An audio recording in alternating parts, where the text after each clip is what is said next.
અહમ થોડો ઓછો રાખો. આજે ભગવાન અને કુદરત તમારી સાથે છે, કાલે ના પણ હોય.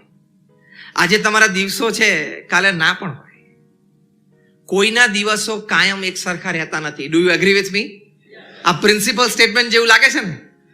કોઈના દિવસ કાયમ સરખા નથી હોતા, સુખ ના હોય કે દુઃખ ના હોય. એટલે આ હંમેશા નાનો રાખો. પ્રમુખ સ્વામી મહારાજને એક વખત એક વ્યક્તિએ પત્ર લખ્યો અને કહ્યું કે સ્વામી, મારી ઈચ્છા છે કે તમે આઈ બ્લેસ યુ એવા શબ્દો અંગ્રેજીમાં લખી આપો. પ્રમુખ સ્વામી મહારાજ અક્ષરો લખી શકતા, શબ્દ લખવા હોય તો કોઈના હેલ્પની જરૂર પડે. એટલે લખ્યું આઈ, પછી સ્પેસ છોડી BLESS bless space YOU, I bless you. પછી પત્ર પેલી વ્યક્તિએ જોયો એટલે કહ્યું કે સ્વામીજી, અંગ્રેજી વ્યાકરણમાં એવો નિયમ છે કે પૂર્ણ વિરામ પછી જે પહેલો અક્ષર હોય એ કેપિટલ આવે, પછી બધા સેકન્ડ આલ્ફાબેટના આવે. તમે બધા કેપિટલ્સ કર્યા છે, આઈ તમે નાનો કર્યો છે, ટપકાવાળો, સેકન્ડ આલ્ફાબેટનો. પ્રમુખ સ્વામી મહારાજે કહ્યું કે હું જાણું છું, પણ હંમેશા જીવનમાં આઈ નાનો રાખો તો મોટી પ્રગતિ થાય, સફળતા મળે અને સુખી થઈએ.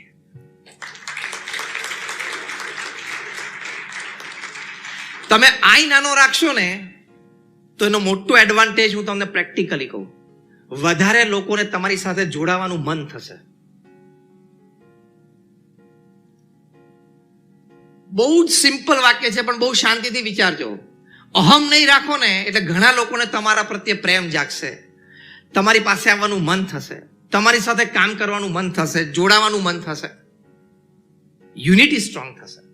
અને અહમ રાખશો તો લોકો તમારાથી દૂર જશે. એટલે વાણી, વર્તન, બધી જગ્યાએ વિવેક જોશે.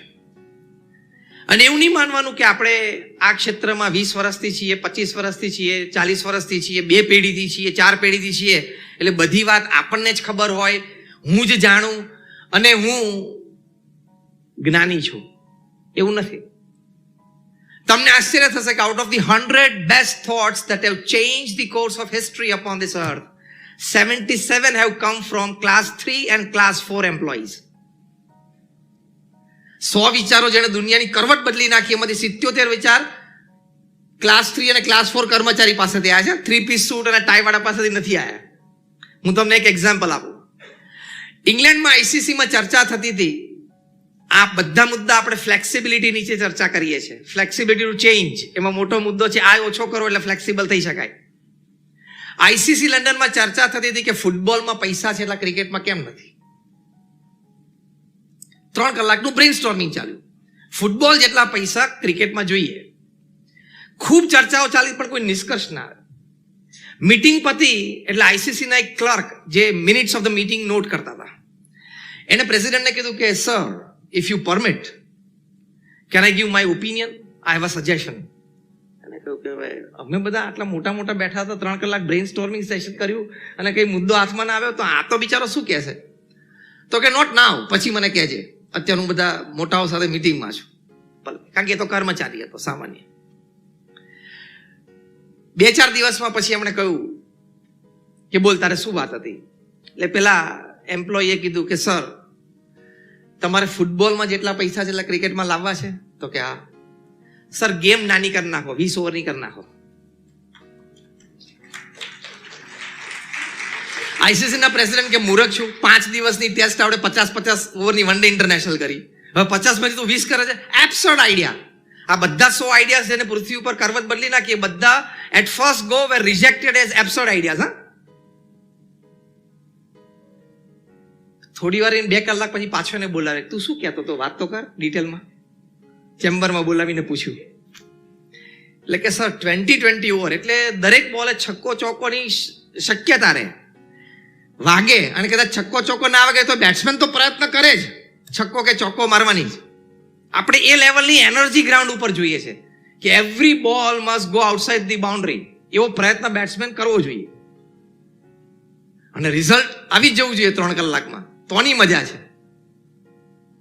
બહુ વિચાર કર્યો ને T20 શરૂ થયું અને ફૂટબોલ જેટલા પૈસા ક્રિકેટમાં આવી ગયા. અત્યારે સામાન્ય IPL એક સિઝન રમે ને તો એ બિચારા 70 ના દાયકામાં ટેસ્ટ કેરિયર 15 વર્ષનું ને એના કરતા એક IPLમાં વધારે કમાય છે. તમે અહમ ઓછો કરો ને તો વિચારો ઘણી બધી જગ્યાથી આવશે. આ મર્સિડીઝ એસયુવી બની ને ત્યારે એને રોલ આઉટ કરતા હતા ફેક્ટરીમાંથી. તો રોલ આઉટ કરતી તો ખબર પડી કે આ બીમ થોડો નીચે છે. એટલે બીમ તો એની જગ્યા છે પણ કે ગાડી થોડી ઊંચી છે તો ગાડી બહાર નહોતી નીકળતી. 4-5-10 એન્જિનિયર ભેગા થયા અને 15 મિનિટની ચર્ચાના અંતે નક્કી કર્યું કે બીમ તોડવો પડશે, કારણ કે બીજી ઘણી ગાડીઓ કાઢવાની હતી. ગેટ કીપર દૂર ઉભા હતા ને એને આવીને નજીક કીધું સર બીમ તોડાય નહીં. 10 એન્જિનિયરની સામે જોયું, મર્સિડીઝના એન્જિનિયર. બીમ ના તોડે કેવી રીતે ગાડી બહાર કાઢવી? તો કે સાહેબ 4 ટાયરની હવા કાઢી નાખો, ગાડી બહાર નીકળી જશે. બહાર ખાલી હવા ભરવાની, બીમ થોડે તોડાય. અને 10 એન્જિનિયર આમ જોઈ રહ્યા, ચોખ્ખી દેશી ભાષામાં મોઢું વકાસી, અને પછી બધી ગાડી એ રીતે બહાર કાઢી. બહાર આવીને હવા ભરી દેશું, બીજું શું.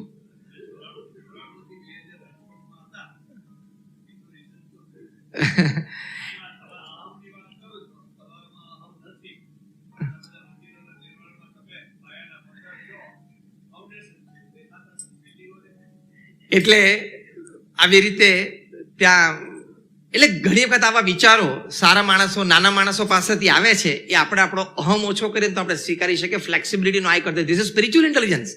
આ આધ્યાત્મિક બુદ્ધિ છે કે ભાઈ નાના માણસને પણ હું સાંભળું, એની પાસે પણ કંઈક સારો વિચાર હોય, એની પાસે પણ ઇન્ફોર્મેશન હોય. કારણ કે બાંધકામ તમે કરો છો આરબીએ, પણ તમારા કરતા જમીનો ક્યાં વધારે પડી છે ને એ પાસે રેર વાળાને ખબર હોય. હા, કારણ કે તમે ઓફિસમાં બેસો છો અને આ લોકો ફિલ્ડ વર્કર્સ છે. એમ આઈ રાઈટ? એટલે ઇન્ફોર્મેશન શેરિંગ આ પણ એક મોટી વાત છે. બીજી, તમે આય ઓછો કરો ને એટલે મેં જે વાત કરી કે હ્યુમન રિલેશન્સ તમારે બહુ સ્ટ્રોંગ થાય. According to Harvard study 80% of your business depends upon your human relations with people. કોઈ પણ ધંધાનો 80% વિકાસનો આધાર તમારા માનવીય સંબંધો છે. 20% તમારી technical expertise. All the academics that you have, all the technical expertise you have, all the experience that you have, know-how, back support systems, platforms, એનો 20% જ રોલ છે. 80% રોલ શેનો છે? તમારા માનવીય સંબંધો. ઘણા બધા આરબીઆઈ ના મેમ્બર્સ એવા હશે કે એમને જ્યારે નક્કી કરે કે હવે આ પ્રોજેક્ટ આપણે લોન્ચ કરવો છે અથવા સેલિંગ શરૂ કરવું છે, તેના મોઢે જે 1-2 નામ પહેલા હોય ને એ માનવીય સંબંધો વાળા સમજવાના, કે એની સાથે એને વ્યવહાર સારો કર્યો છે. Human relations are most critical. એ આ સ્પિરિચ્યુઅલ ઇન્ટેલિજન્સ છે. અને જે એટલે કે જાહેર ક્ષેત્રમાં હોય એમાં મુખ્ય ગુણ હોય.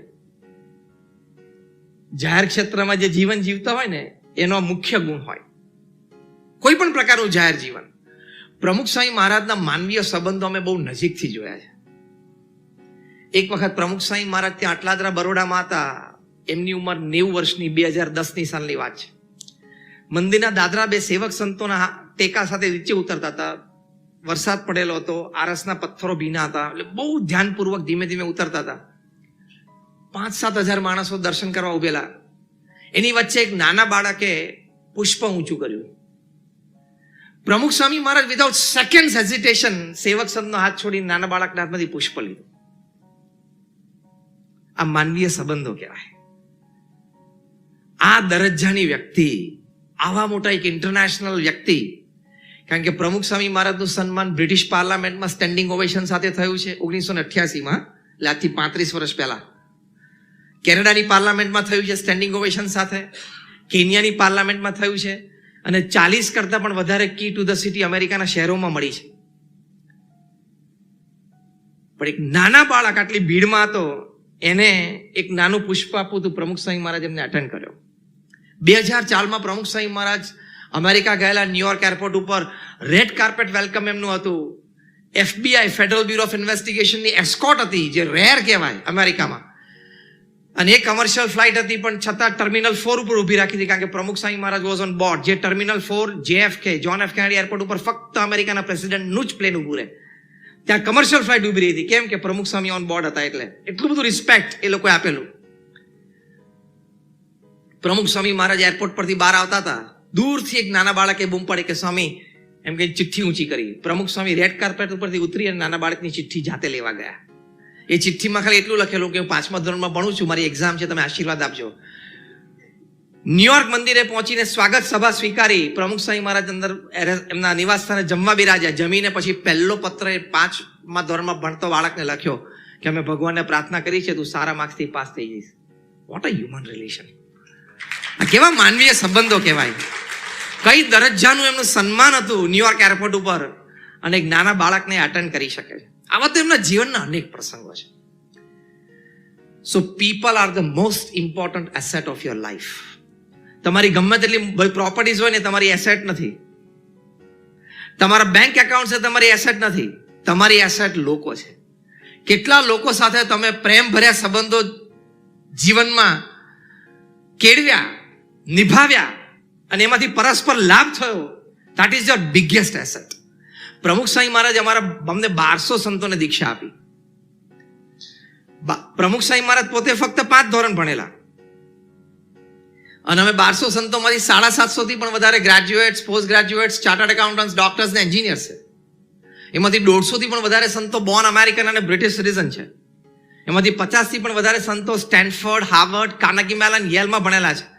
અમારા ઘણા બધા સંતો માઇક્રોસોફ્ટ, ગૂગલ, નાસા એમાં કામ કરીને 25 વર્ષની ઉંમરે $1.5 લાખનો સેલરી છોડીને આવ્યા છે. અને અહીંયા આવીને પછી 7 વર્ષની રિગરસ ટ્રેનિંગ, પછી દીક્ષા મળે, ફૂલ સેફરન પછી મળે.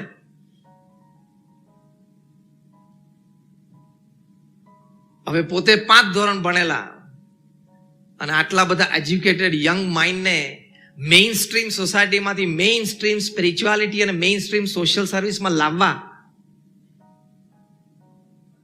કેટલી મોટી વાત કહેવાય.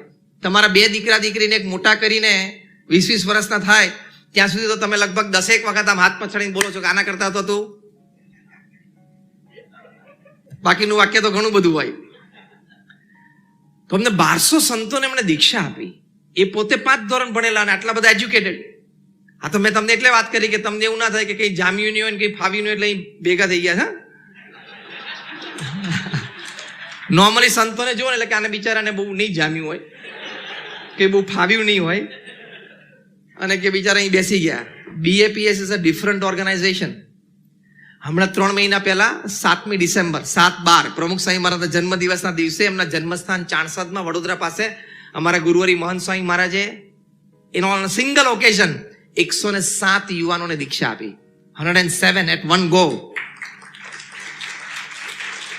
આવું એટલા માટે વાત કરું છું કે આ સ્પિરિચ્યુઅલ ઇન્ટેલિજન્સ એટલે આધ્યાત્મિક બુદ્ધિ શું? તમે લોકો સાથે સારી રીતે કનેક્ટ થઈ શકો, એને સમજી શકો, એની નીડ્સને સમજી શકો, એને એક્ઝેક્ટલી શું જોઈએ છે તમે સમજી શકો અને કનેક્ટ થઈ શકો. હ્યુમન કનેક્ટિવિટી તમારી બેટર થાય એ સ્પિરિચ્યુઅલ ઇન્ટેલિજન્સ છે. અને સ્પિરિચ્યુઅલ ઇન્ટેલિજન્સ હોય તો તમારી હ્યુમન કનેક્ટિવિટી બેટર થાય, વિચ પ્રોડ્યુસીસ રિઝલ્ટ્સ. હાર્વર્ડ યુનિવર્સિટી પ્રમાણે. કારણ કે સ્પિરિચ્યુઅલ ઇન્ટેલિજન્સ હોય ને એ બધી જગ્યાએ પોઝિટિવિટી જોવે. સારું છે, સાચું છે, થશે આગળ, થોડું બગડેલું છે પણ સુધરી જશે. આ પોઝિટિવિટીથી માણસ જીવે.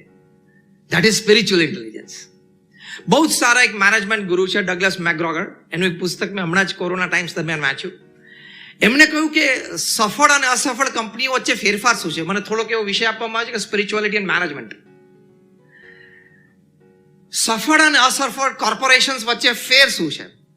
તો અસફળ કોર્પોરેશન્સ છે ને એમાં ટાઈપ એક્સ મેનેજર્સ એમને નિમ્યા અને સફળ કોર્પોરેશન્સમાં ટાઈપ વાય મેનેજર્સ એટલે કે executives. What do type x managers do and C and have an attitude? તો ડગલસ મેકગ્રોગર લખે છે કે ટાઈપ એક્સ મેનેજર્સ છે જેના લીધે કંપની અસફળ જાય છે, એ લોકોનો એટીટ્યુડ શું છે? આ કર્મચારી ખાલી પગાર આપી એટલું જ કામ કરે છે, આ નીરસ જેવો છે, આનામાં બુદ્ધિ ઓછી છે, આ ટાઈમે કામ પર નથી આવતો, આ કંઈ મને બહુ પ્રોફિટ નહીં કરાવી દે. આવા એટીટ્યુડથી કર્મચારીને જોવે છે. અને જે સફળ કોર્પોરેશન્સ છે એમાં ટાઈપ વાય મેનેજર્સ, એ લોકો કેવી રીતે પોતાના કર્મચારીને જોવે છે? સારો છે, આને તક આપીએ તો પ્રગતિ કરે એવો છે, આને ચાન્સ આપીએ તો આ કામ કરી બતાવે એવો છે, આ પહેલો આવે છે અને છેલ્લો જાય છે, પેલો કંપનીને વફાદાર છે. એમ પોતાના કર્મચારીઓમાં 2-3 સદગુણો જાણી રાખે છે. ટાઈપ એક્સ એમ કે કે જો આ તો 2-4 વર્ષ પછી ક્યાંક જતો રહેવાનો. ટાઈપ વાય કેવું કે છે કે ના, હું એને રિટેન કરીશ, આ વ્યક્તિને મારે 20 વર્ષ મારી પાસે રાખવો છે. એટીટ્યુડ જ આખો ડિફરન્ટ. જ્યાં ટાઈપ વાય નું એટીટ્યુડ છે ને, એ સ્પિરિચ્યુઅલ ઇન્ટેલિજન્સ છે, એ આધ્યાત્મિક બુદ્ધિ છે, માણસની કિંમત કરે. અને ક્યાંક અહમમાં આવીને તમે માણસની કિંમત ના કરો,